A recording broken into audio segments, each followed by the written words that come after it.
Assalamualaikum warahmatullahi wabarakatuh.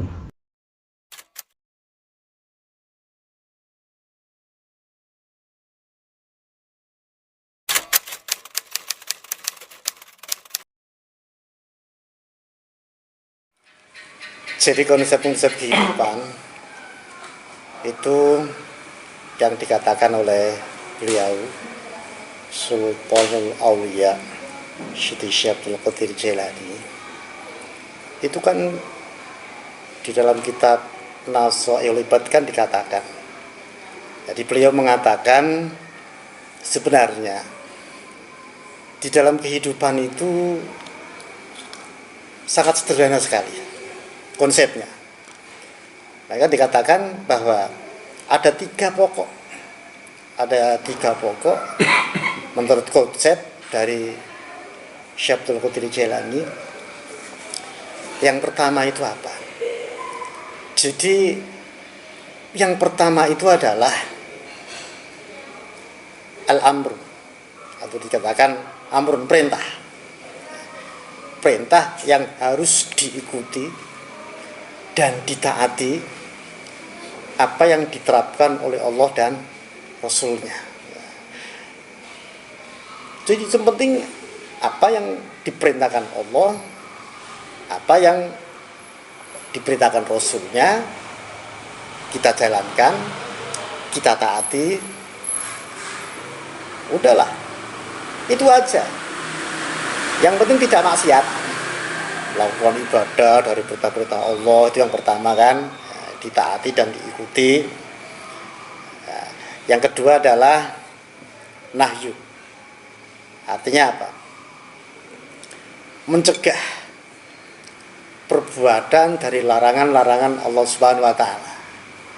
Jadi setelah kita taati perintah Allah dan Rasulnya, yang kedua adalah larangan-larangan Allah Subhanahu wa Ta'ala kita jauh. Jangan sampai kita melakukan apa yang telah dilarang oleh Allah dan Rasulnya. Itu kedua. Dan yang ketiga adalah qadar adalah takdir atau kepastian yang dikehendaki oleh Allah Subhanahu wa Ta'ala. Konsepnya apa? Kita harus menerima terhadap apa yang dikehendaki Allah, dan kita harus ikhlas terhadap apa yang ditakdirkan oleh Allah Subhanahu wa Ta'ala. Jadi tiga konsep itu kalau kita pegang sebagai orang mukmin, itu tidak akan lepas dari tiga perkara ini yang harus kita pegang erat. Nah, jadi ketiga itu yang terakhir adalah qadar, apa yang menjadi qada Allah, kita menerima, kita ikhlas. Bagaimana kita tidak menerima kalau itu ketentuan Allah? Tidak menerima ya tetap akan terjadi, menerima ya tetap akan terjadi. Ya lebih baik menerima ketentuan dan kepastian dari Allah Subhanahu wa Ta'ala. Ini kunci kebahagiaan ada di situ. Karena kalau hamba Allah, apa yang ditentukan Allah kok tidak menerima, ini problem, akan menjadi problem kehidupan mereka. Suatu problem kehidupan mereka. Siapa sih yang menghidupi mereka? Siapa sih yang memberi nyawa mereka? Siapa sih yang menyelamatkan mereka? Dan sebenarnya qadar atau kepastian Allah atau yang dikehendaki Allah itu pasti yang terbaik. Terbaik menurut Allah Subhanahu wa Ta'ala. Itu konsep daripada Sultanul Aulia Syekh Abdul Qadir Jailani di kitab Nasaihul Ibad.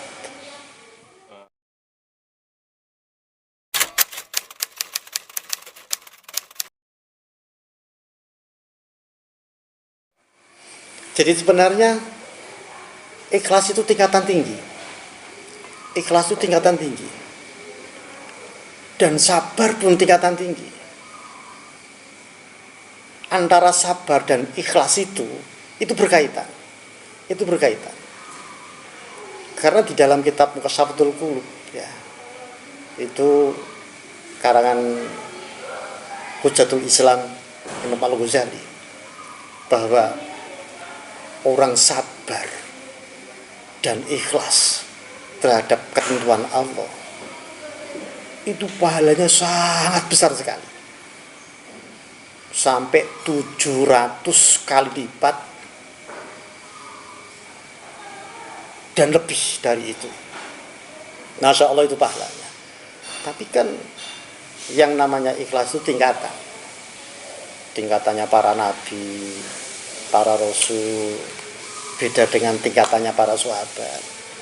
Ikhlasnya para sahabat beda dengan tingkatannya para tabi'in, sampai ke bawah. Berbeda dengan kita ini. Tapi apapun yang namanya ikhlas itu tingkatan-tingkatan tinggi, karena ikhlas merupakan roh daripada ibadah. Lah, kategori ikhlas itu yang bagaimana? Ikhlas itu apa yang mereka lakukan hanya mencari ridho Allah semata, tanpa pengharapan sedikit pun kepada makhluk. Apa yang mereka lakukan kebaikan itu hanya karena Allah. Bahkan bisa juga bahwa yang lebih baik itu mereka selalu menyembunyikan kebaikannya, tidak pernah membicarakan kebaikannya, sehingga apa yang mereka lakukan kebaikan tersebut hanya karena Allah. Mereka sudah lupa berbuat kebaikan tersebut hanya untuk Allah semata, dan mereka tidak pernah berbicara kebaikannya kepada siapapun, sehingga dikatakan kategori ikhlas itu tingkatan tinggi, malah lebih sangat dalam itu diterangkan dalam hadis qudsi yang diriwayatkan oleh Imam Bazar dan Imam Tobroni dengan dua sanad dan perawi-perawinya itu termasuk perawi Jami' Usoheh. Nah, itu diterangkan di situ. Yu'ta yaumul qiyamati bi suhufin mukhotamatin, akan didatangkan pada hari kiamat, yaitu buku-buku catatan pada waktu di dunia, catat oleh malaikat Raqib dan Atid pada waktu masa mukallaf ya, sampai mereka meninggalkan dunia. Itu buku catatannya itu akan didatangkan yang masih segelan. Nah, makanya dikatakan bi sukufin mukhotamat, fatan sobu baina yadayillahi ta'ala, lalu dihadapkan buku itu kepada Allah Subhanahu wa ta'ala. Malaikat mendatangkan dari buku-buku, beberapa buku catatan, dihadapkan di hadapan Allah Subhanahu wa ta'ala. Yaqulullah ta'ala, Allah dawuh. Apa kata Allah? Alqu hadhihi, buang ini semuanya, kata Allah. Buang ini semuanya, kata Allah. Nah, pada waktu itu malaikat langsung kaget. Fayaqulul malaika, maka malaikat berkata kepada Allah Subhanahu wa ta'ala. Apa kata malaikat? Wa izzati ma ro'aina illa khair, demi kekuasaanmu aku tidak melihat di dalamnya kecuali yang baik.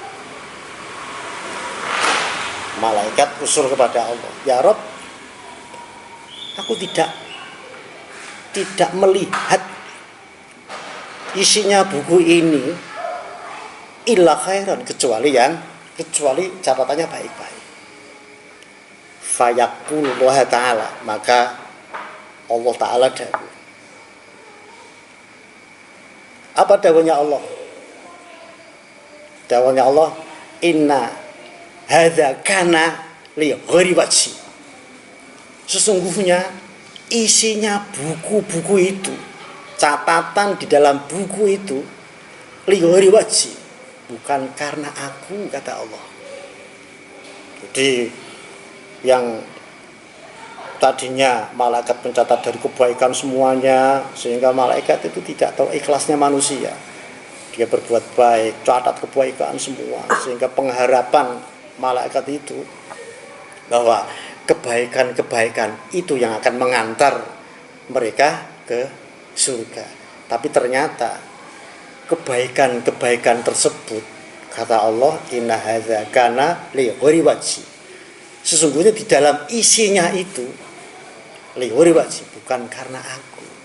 Jadi Allah yang tahu ikhlasnya manusia pada hakikatnya, sehingga catatan-catatan yang begitu banyak yang baik-baik, kata malaikat illa khairan, kecuali kebaikan. Tapi Allah mengatakan lain. Jadi ternyata dari perbuatan yang baik itu karena ingin dipuji, ingin dibanggakan, ingin penghormatan, ingin supaya apalah, jadi bukan karena Allah, tapi ada tendensi-tendensi itu. Itu merupakan satu apa yang dilakukan itu tertolak di sisi Allah Subhanahu wa taala, bukan karena Allah.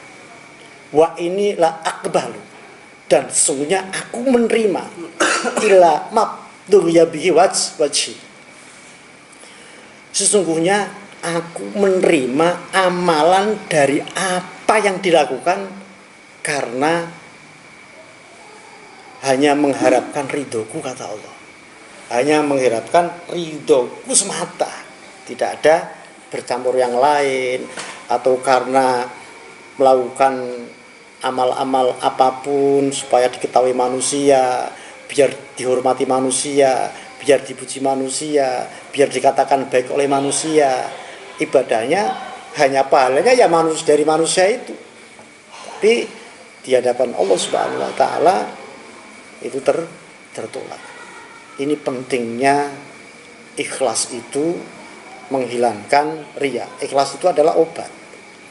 Jadi bagaimana mereka bisa menghilangkan ujub, bagaimana bisa menghilangkan iri, bagaimana bisa menghilangkan dengki, itu adalah dengan iman, ilmu, amal. Di antaranya adalah ikhlas.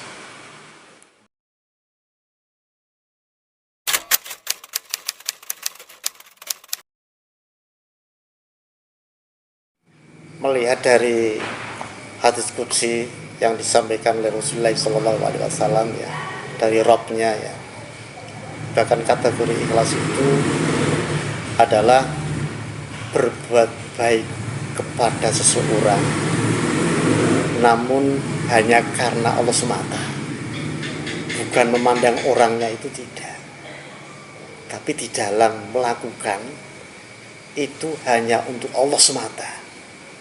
Satu saat orang yang kita pernah berbuat baik itu tidak baik dengan kita, maka kita tidak akan tersentuh, karena yang pernah kita lakukan kebaikan hanya untuk Allah. Jadi nggak punya rasa kecewa sama sekali, karena kebaikan itu hanya untuk Allah. Tapi kalau masih ada ikatan bahwa bisa tak kewapi kok saya malah balesi koyo ngono, berarti ini bukan karena Allah kan. Ada tujuan-tujuan tertentu mungkin kan, supaya dia itu supaya baik dengan kita, supaya ada imbalan kepada kita. Nah, ini tidak bisa dikatakan kategori ikhlas. Kategori ikhlas yaitu, jadi silakan dia setelah kita berbuat baik kepada mereka, kita melakukan kebaikan, pengorbanan kita umpamanya ya, Kalau kita prinsipnya karena Allah, suatu saat mereka tidak baik dengan kita tidak ngefek kan? Karena kebaikan yang untuk Allah, bukan untuk dia kan. Dia kan hanya sebagai musabab saja kan. Nah, ini diantaranya seperti itu. Jadi kita tidak merasa kecewa karena pengharapan kita hanya kepada Allah semata. Kalau kita berharap kepada makhluk, pasti resikonya mesti kecewa.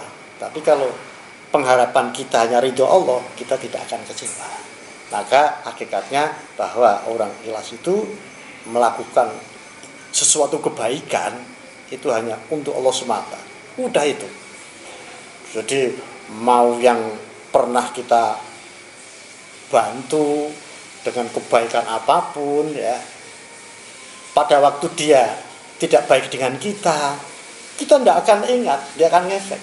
Karena kebaikan kita hanya untuk Allah. Jadi kita tidak akan berpikir tentang dianya, tidak. Tapi kita akan berpikir, ya Allah, mudah-mudahan Allah ridho terhadap apa yang pernah kita lakukan.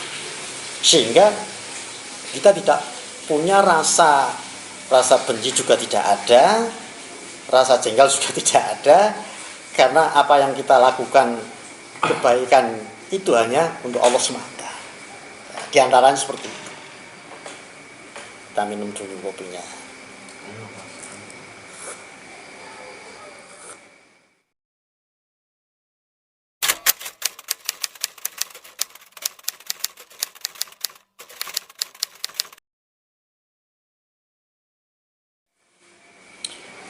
Itu kan pengkhianatan kerjasama. Yeah. Kalau memang sudah dikhianati, artinya konsekuensinya sana tidak komitmen kepada kesepakatan. Sekarang bagaimana kategori ikhlas itu ada di sana? Kalau kategori ikhlas itu kan, kalau memang satu persoalan itu diatasi dengan satu hukum ya, dengan satu hukum kesepakatan yang tadi memang tidak bisa, dan itu jalan buntu ya. Kategori ikhlas itu kita pasrahkan kepada Allah Subhanahu wa taala. Setelah kita pasrah kepada Allah Subhanahu wa taala, tapi kita tidak boleh lah istilahnya sampai mendoakan yang jelek kepada orang yang pernah kerjasama yang telah disepakati. Terus bagaimana sikap untuk mensikapi persoalan seperti itu? Yes. Kalau memang itu dikembalikan kepada Allah Subhanahu wa taala, ya udah kembalikan kepada Allah Subhanahu wa taala, terus kita ikhlaskan ya. Kalau mengatakan kita ikhlaskan, berarti dan tidak perlu apalagi mendoakan mudah-mudahan nanti begini, berarti itu kan kurang ikhlasnya untuk mensikapi persoalan seperti itu. Jadi kalau diikhlaskan yang sejati, maka udah saya pasrahkan kepada Allah, sudah nggak ingat hal-hal yang seperti itu, karena di atas sudah tidak bisa, ya udah pasrahkan kepada Allah Subhanahu wa taala, kita ikhlasin. Kalau kita sudah mengikhlaskan, berarti kita itu sudah tidak bisa mengatakan, tidak usah mengatakan lain sebagaimana atau mendoakan, apalagi nyepatani kalau bahasa Jawa ya, nyepatani ya. Itu jangan ada. Jangan pernah ada ya. Tapi ikhlas itu dengan yakin bahwa apa yang dikatakan Allah dan Rasulnya, bahwa orang yang didolimi Allah akan mengangkat derajatnya, itu pasti. Orang yang didolimi, doanya akan diangkat ke langit oleh Allah ya, akan diangkat ke langit ya. Min ababis sama, dari beberapa pintu langit akan diangkat dan doanya akan dikabulkan. Manakala orang itu menyerahkan kepada Allah sepenuhnya, didasari dengan ikhlas itu kan, nah, itu sudah urusan Allah. Atau bisa dikatakan kita secara syariat adalah meminta kepada Allah, memohon kepada Allah, meminta pengadilan Allah Subhanahu wa taala. Itu boleh, ya Allah. Saya minta keadilanmu ya Allah dan ridhomu seperti itu. Karena yang diharapkan kan hanya ridho Allah Subhanahu wa taala. Ya, saya mengatakan bahwa ikhlas itu adalah tingkatan. Ada tingkatan orang awam, ada tingkatan orang yang khos, ada tingkatan-tingkatan yang lebih tinggi. Kalau kita ini kan sedang belajar sabar dan belajar ikhlas. Tidak bisa dikatakan orang yang ikhlas itu belum ada apa-apanya dengan para sahabat, apalagi para sahabat. Kategori belajar ikhlas saja itu sudah bagus kok. Selalu belajar ikhlas itu sudah bagus. Belum bisa dikatakan orang yang ikhlas, sebab ikhlas itu tingkatan-tingkatan tinggi.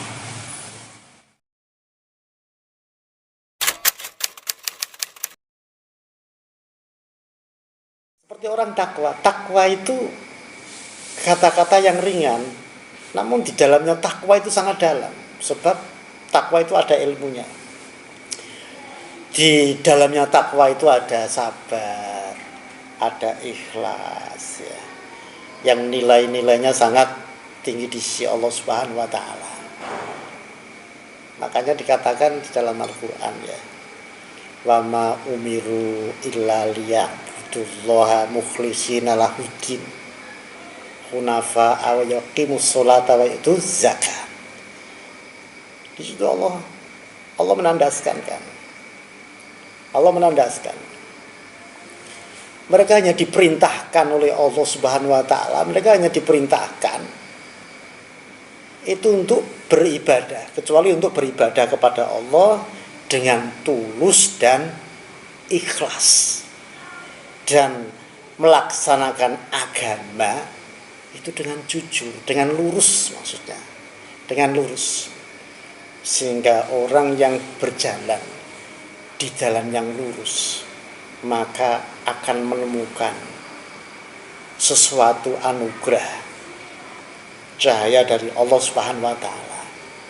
Jadi memegang agama Allah dengan kuat, ya, dan melakukan dengan ketulusan dan keikhlasan. Sebenarnya pada hakikatnya kita berbuat ibadah apa saja, konsepnya satu, mencari ridho Allah Subhanahu wa taala. Apapun yang kita lakukan hanya mencari ridho Allah semata. Tidak ada embel-embel yang lain. Itu pada hakikatnya. Itu pada hakikatnya seperti itu. Karena apa? Ikhlas itu rohnya dari segala amal. Semua akan sia-sia manakala melakukan suatu amal, ya. Tapi ada tendensi lain yang tidak murni semata karena Allah. Itu kategori ikhlas. Dan tahap-tahapan kita itu kan tahapan masih belajar ikhlas.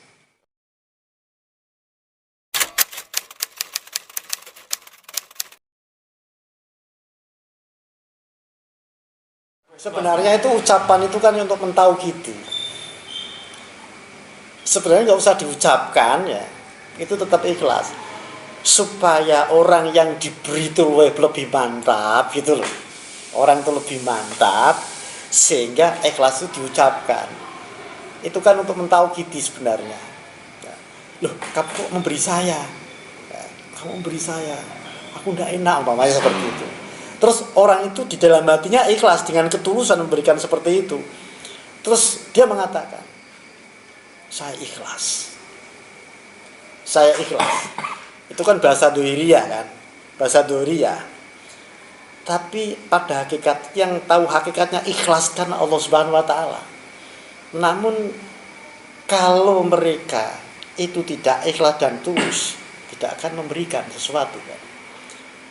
Kan memberikan sesuatu itu atas dorongan kan. Atas dorongan niat di dalam hati kan. Ya, niatnya di dalam hati itu ikhlasnya karena Allah. atau mereka punya tendensi lain, nah itu kan sirullah ilallah la ya'rifullah ilallah, karena hanya Allah yang tahu. Jadi kategori ucapannya sabri, saya ikhlas, itu bisa ikhlas sungguhan, gitu kan? Itu bisa ikhlas sungguhan, itu bisa ikhlas dalam ucapan. Saya umpama terjadi, loh, kamu kemarin saya beri sih, kamu beri, loh katanya ikhlas, kok kamu malah ngundat-ngundat saya?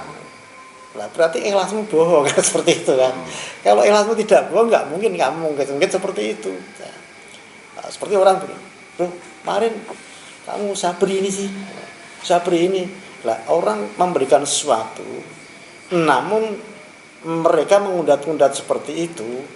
Makanya dalam Al-Quran ditandaskan, jangan memberikan sedekah dengan perisai atau dengan sikap yang menyakitkan. Karena itu nanti sedekah itu tidak diterima Allah, terkadang malah jadi penyakit orang yang diberi sedekah. Makanya bisa dikatakan kategori orang yang mengatakan ikhlas itu bisa juga ikhlas sungguhan, itu bisa juga ikhlas dalam ucapan, karena pada hakikatnya yang tahu ketulusan dan keikhlasan itu hanya Allah semata. Namun gambarannya, perisainya orang yang ikhlas dengan yang tidak itu kelihatan. Karena orang yang ikhlas itu memberikan sesuatu sudah tidak ingat, malah yang bicara orang lain, loh dulu itu kan kamu yang wah aku malah nggak ingat sih, apa ya kan? Nah, itu benar-benar tidak, artinya tidak digawe-gawe. Memang benar-benar apa yang mereka lakukan kebaikan, mereka melupakan kebaikan itu, karena kebaikan itu hanya untuk Allah. Kalau sudah untuk Allah, berarti jauh dari harapan kepada makhluk.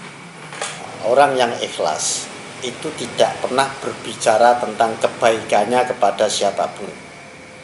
Orang yang ikhlas itu memberikan sesuatu, itu tidak pernah ngundat-ngundat atau mengumumkan ya, atau mengumumkan kepada orang lain ya. Nah, saya ini ikhlas memberikan ini, tapi dibicarakan. Lah ikhlasnya itu masih dipertanyakan. Ikhlasnya masih dipertanyakan. Itu berbeda.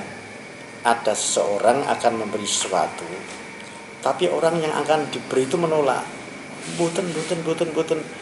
Sehingga untuk meyakinkan orang itu supaya mau menerima, dia mengatakan, dia mentaukidi banget untuk meyakinkan seseorang itu, kalau bojo karo aku ikhlas lillahi ta'ala, tompono aku lillahi ta'ala, tidak punya pamrih apapun. Makanya seperti itu ya. Itu untuk meyakinkan mereka. Itu bisa juga benar ketulusannya dan keikhlasannya ya. Tapi juga ada komanya juga. Iya kan? Ada komanya juga ya. Kalau mereka tidak pernah membicarakan kebaikan yang pernah diberikan, berarti ketulusannya tidak diragukan. Tapi setelah memberikan sesuatu terus dibicarakan kepada orang-orang ya, untuk riya ya, supaya orang-orang itu tahu, ini sudah nggak ikhlas. Ini supaya orang-orang itu tahu kalau yang memberikan itu saya, biar dia tahu, seperti itu ya. Itu tidak bisa dikategorikan ketulusan dan keikhlasan yang tinggi, tidak bisa, karena keikhlasan itu hanya Allah yang tahu. Bahkan kebaikan itu disembunyikan banget, hanya Allah yang tahu. Nah, karena kalau pemberian sesuatu lalu dibicarakan semua orang, sehingga yang diberi itu malu kan, izin kan, umpamanya ya, memberikan seseorang, wah, rumah makan dibayarin umpamanya ya, terus disiarkan pada orang-orang, kamu kayak kemarin itu saya bayari di rumah makan, biar orang-orang itu tahu, biar dikatakan orang yang loman ya. Kan seperti itu. Tidak ikhlas kan ya, tidak ikhlas kan, supaya orang-orang itu menganggap dan memuji mereka. Nah, ini yang kedua, maluhu mardudatun latubal.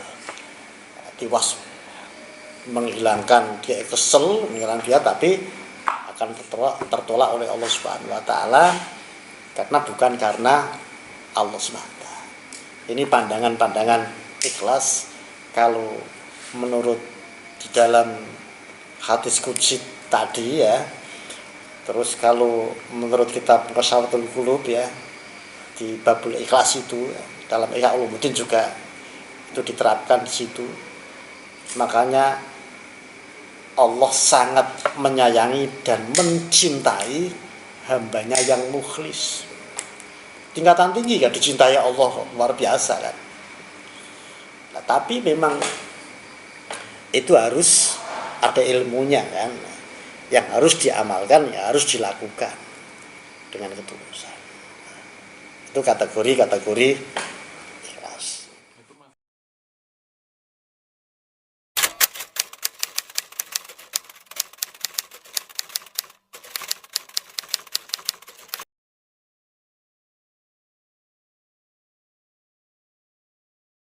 Jadi syukur ya, ini ya kategori sabar, ikhlas, syukur sebenarnya satu komponen ini. Satu komponen. Karena apa? Jadi orang bersyukur itu manakala mereka ikhlas terhadap pemberian Allah dan menikmati dan bersyukur kepada Allah. Dengan kenikmatan itu mereka ikhlas terhadap Allah. Dalam suka dan duka mereka selalu bersyukur kepada Allah. Dalam suka dan duka. Tidak hanya suka saja mereka bersyukur, tapi pada waktu mereka diuji oleh Allah Subhanahu wa taala, mereka tidak bersyukur. Jadi bersyukur itu dalam suka dan duka kita selalu bersyukur kepada Allah. Karena dari segala kenikmatan, dari segala kesedihan, itu kan Allah yang memberikan. Allah yang memberikan. Dalam kesedihan itu kita bersyukur kepada Allah. Ya Allah, apa yang telah Engkau berikan, aku selalu mensyukuri karena apapun tidak bisa lepas dari kehendak dan pilihanmu yang paling terbaik. Itu ujian dari Allah ya.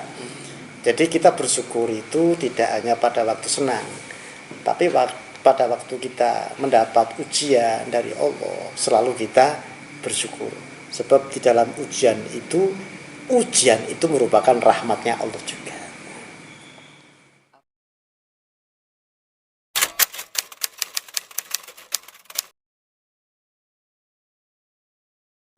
Memang bahwa ikhlas, orang yang bisa ikhlas, orang yang bisa bersyukur, orang yang bisa bersabar, itu semuanya adalah kekuatan dari Allah. Itu semua adalah anugerah dari Allah. Semua hakikatnya anugerah dari Allah. Dan manusia itu tidak punya kekuatan untuk melakukan keikhlasan. Manusia tidak punya kekuatan untuk melakukan kesabaran. Manusia tidak mampu untuk melakukan bersyukur kecuali dengan hidayah, anugerah, inayah dari Allah Subhanahu wa taala. Makanya dikatakan la haula wala quwwata illa billahil aliyil azim. Kita selalu berupaya, kita selalu berusaha, namun dari ikhtiar kita Allah yang menunjukkan, Allah yang memberi kekuatan, Allah yang memberi anugerah sehingga kita itu bisa melakukan ibadah, kita bisa beriman kepada Allah, kita bisa melakukan kebaikan. Itu tidak bisa lepas dari pertolongan Allah Subhanahu wa taala.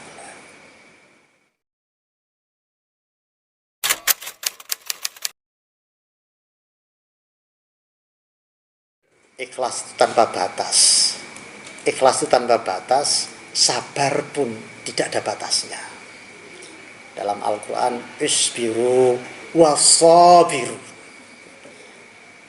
Dalam Al-Quran kan isbiru wasabiru. Lalu Allah menandaskan dengan nun taukid. Innallaha ma'as-sabirin. Dikatakan lagi innallaha yuhibbus sabirin. Allah mencintai orang-orang yang sabar. Di dalamnya sabar itu terdapat keikhlasan semata karena Allah. Ya kan? Di dalamnya sabar itu ada keikhlasan. Bagaimana mereka bisa sabar kalau tidak ikhlas? Kembali ke ikhlas lagi kan? Karena ikhlas merupakan rohnya amal ya. Rohnya amal. Orang bersabar satu amalia, rohnya ikhlas. Bersyukur kepada Allah, menerima apa yang diberikan oleh Allah. Kuncinya ikhlas.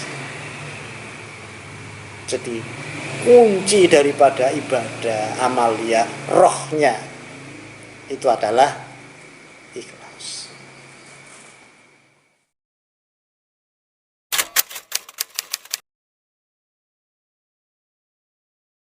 Orang sabar itu ikhtiar juga kan.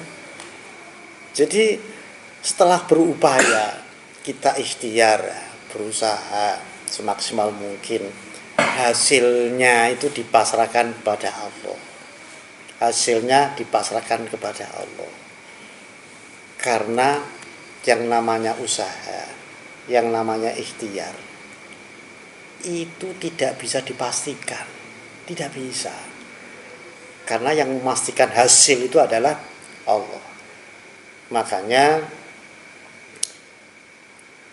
orang Jawa ya, kalau bahasa Jawanya begini. Wong usaha iku entuke karo nrimone ki kudu luwih akeh nrimone. Itu orang usaha. Hatinya akan tenang. Jadi orang usaha apapun entuke karo nrimone ki lho kudu akeh nrimo. Nah, itu syukur itu ya, ada syukur. Ya, maksudnya disyukur itu. Seperti umpamanya ya, bengkel, orang berdagang atau apapun. Dia mendapatkan sedikit. Alhamdulillah wa syukurillah, ya Allah, alhamdulillah ento sak menten Gusti, alhamdulillah. Ini rezeki yang diberikan engkau, bersyukur. Hatinya akan tenang, nyaman. Makanya Allah mengatakan la in syakartum la azidanakum wa la in kafartum inna adzabi lasyadid. Melu jeragan umpama. Melu jeragan. Terus dikai jeragane sithik. Kowe matur suwune karo jeragan pol-polan. Ki jeragane seneng apa ora kira-kira? Seneng kan? Bisa tak tambahi. Itu logikanya. Lah, sekarang umpama melu jeragan. Dikai sithik, wae kok sakmene tok, juragane ngene. Awas kowe. Wis ora tak kai, kan seperti itu. Logikanya lah. Lah ini kasih sayang Allah lebih tinggi daripada manusia. Makanya apa yang dikatakan Allah pasti. Karena siapa mereka bersyukur kepada Allah, la azidanakum. Maka sesungguhnya Allah Ta'ala akan menambah nikmatku. Aku akan menambah nikmatku kepadanya. Wala in kafartum. Dan seandainya apabila hambaku kufur nikmat, tidak pernah mensyukur nikmatku, inna adzabi lasyadid. Sesungguhnya siksaku amat pedih. Itu satu contoh. Ya. Makanya konsep kebahagiaan itu apa?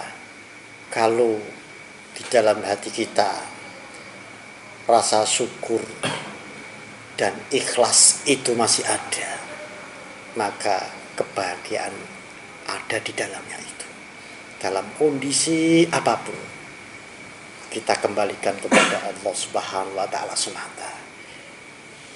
Ana urid wa anta turid. Allahu fa'alu lima yurid. Ini konsepnya seperti itu.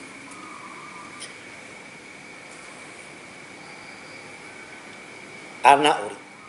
Saya berkeinginan, saya berkehendak. Wa anta turid. Dan engkau yang maha mengendaki. Allah yang mengendaki. Ya kan?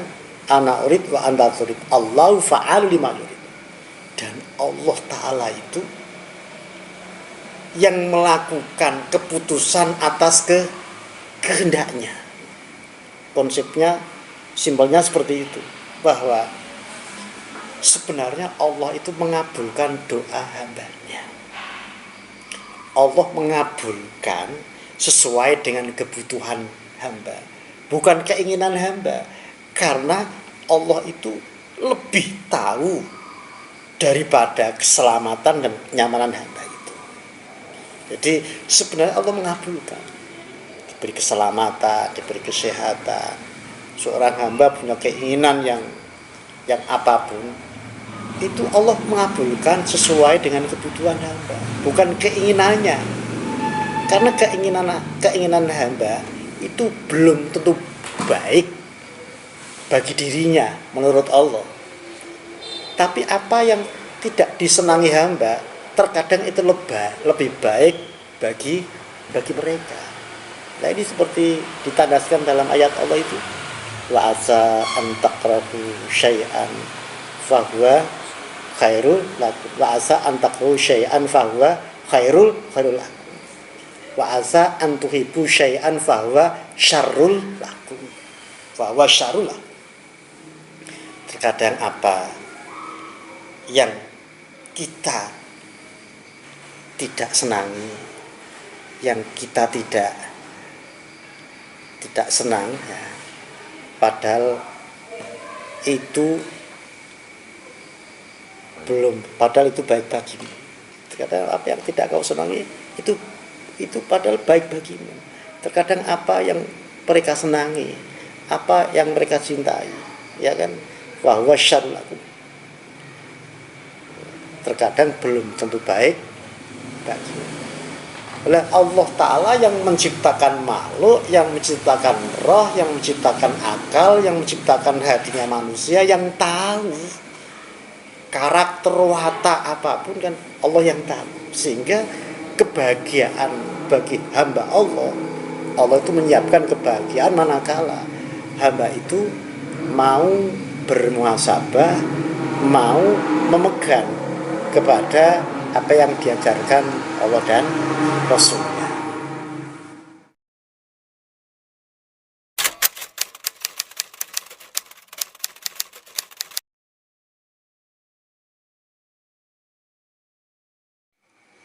Jadi kan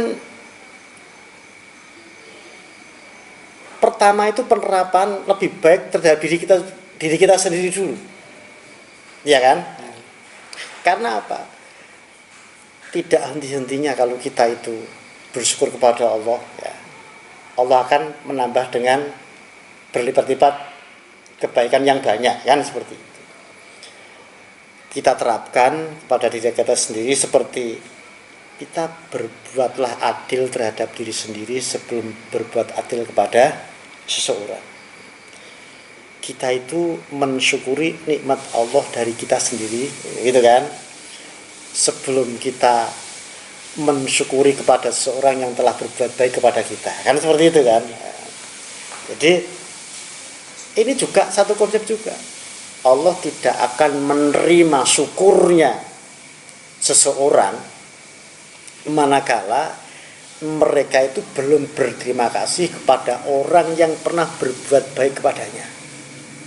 Umpamanya ada seorang memberikan sesuatu, terus dia tidak mengucapkan terima kasih kepada seseorang yang pernah berbuat baik, terus dia langsung kepada Allah berterima kasih kepada Allah tanpa berterima kasih kepada orang yang memberikan, Allah tidak akan menerima syukurnya. Allah akan menerima syukurnya. Ini hablum minanas, ya, hubungan antara manusia. Allah akan menerima syukurnya kepada hamba yang hubungannya antara manusia. Bila ada manusia memberikan sesuatu kepada seseorang, maka seseorang itu berterima kasih kepada seseorang yang telah memberikan itu, baru bersyukur kepada Allah Subhanahu wa Ta'ala. Maka Allah akan menerima syukurnya orang itu. Tapi kalau orang itu pernah diberikan satu kebaikan, diberikan satu bantuan apapun, tidak pernah berterima kasih kepada orang yang memberikan itu, langsung berterima kasih kepada Allah tanpa mau berterima kasih kepada seseorang yang pernah berbuat baik seperti itu, maka Allah menolaknya. Ini loh bijaksananya Allah Subhanahu wa Ta'ala untuk menerima amaliyah kepada hambanya.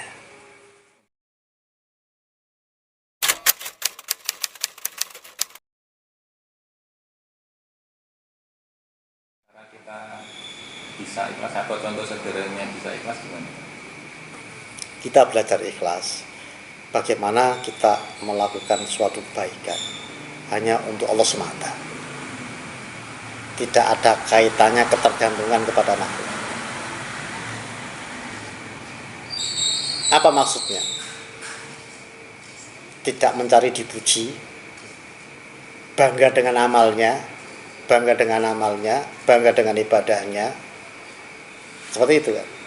Kalau kita masih merasa kebaikan itu biar orang yang tahu, tidak bisa dikatakan ikhlas. Tapi kalau kita melakukan kebaikan hanya Allah yang tahu, hanya Allah, mencari ridho Allah, kepasrahan kepada Allah yang tinggi, itu namanya ikhlas. Kecuali kalau orang yang membicarakan sendiri beda. Umpamanya masih memberikan sesuatu kepada seseorang, jangan sampai ketahuan lah, ikhlas karena Allah. Tapi orang yang diberi itu berbicara, alhamdulillah aku diberikan sama Mas Dwi, umpamanya seperti itu kan. Ya, saking syukuri orangnya, yang bicara orangnya, dia ngomong sama orang, tapi bukan pemberi yang ngomong, itu tidak ada masalah. Yang masalah itu yang memberi itu, yang ngomong-ngomong itu yang masalah. Seperti itu.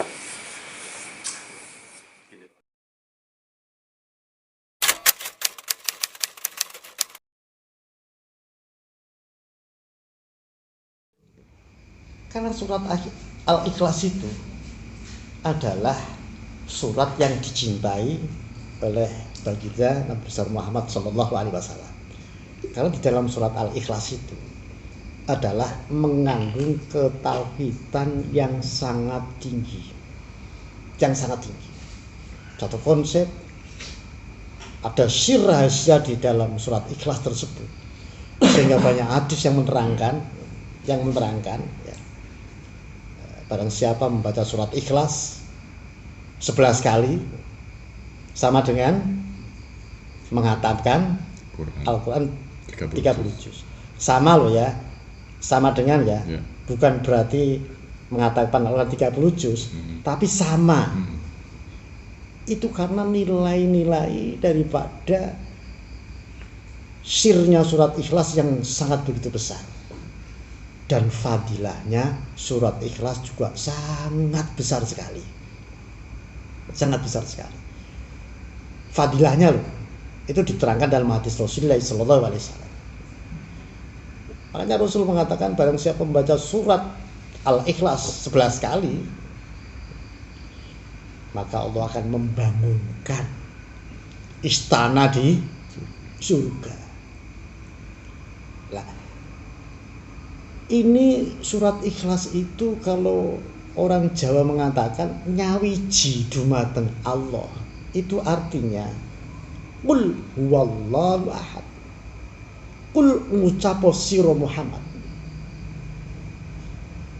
huwallahu ahad, dialah Allah itu satu. Apa yang kita lakukan, apa yang kita perbuat hanya untuk Allah semata. Ini kalau surat Ikhlas dikupas, jadi mulai dari qul huwallahu ahad, Allahu samad, lam yalid wa lam yulad wa lam yakul lahu kufuwan ahad. Ini kalau dibahas ya kemungkinan waktunya sangat panjang sekali, karena pengertian qul huwallahu ahad kalau sudah mengatakan Allah itu satu. Jadi apa yang kita lakukan hanya untuk Allah. Apa yang kita kerjakan hanya untuk Allah semata, tanpa tendensi, tanpa berkaitan dengan embel-embel apapun, hanya dengan Allah semata. Karena kita sudah yakin tekad kita bahwa Allah itu adalah satu, ahadun. Maka apa yang kita lakukan hanya karena Allah semata, berkaitan dengan ikhlas.